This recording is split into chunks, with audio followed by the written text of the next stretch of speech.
So this is, I just bought this boat, and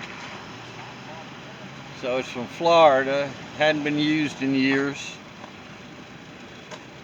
Came in with the starter on the back deck, supposedly it wouldn't turn over, and so we put a starter on it, it turned over. We got it to turn over, and it was dripping gas, so it wouldn't stay running too well.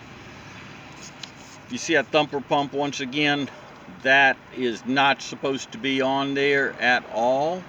So someone's been playing with this motor, and there's no telling what else we're gonna find. But we found out it wasn't shifting. So we started back here.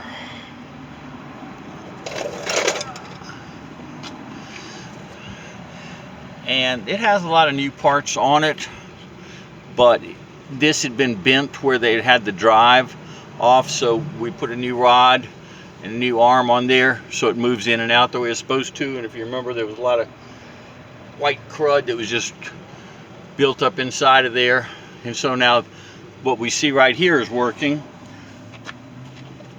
but it was still having a problem with the shifter.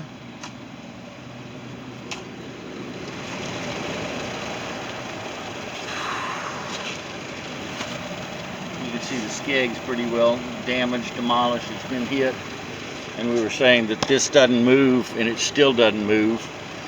But if you look inside of there, you can see there's all sorts of neat pieces that are supposed to be in the top, but that's probably why it was having such a hard time turning over, is because when those little things bound up in the gears,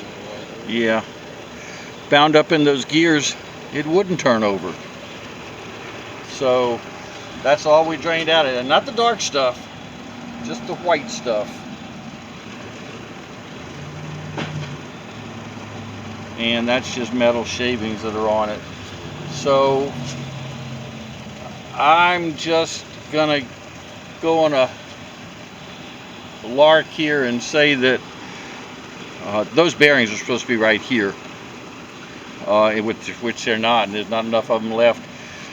I would say the lower has been damaged and locked up and caused the upper to self-destruct, so I'd say there's not much in the lower unit. But here's another I just bought it boat.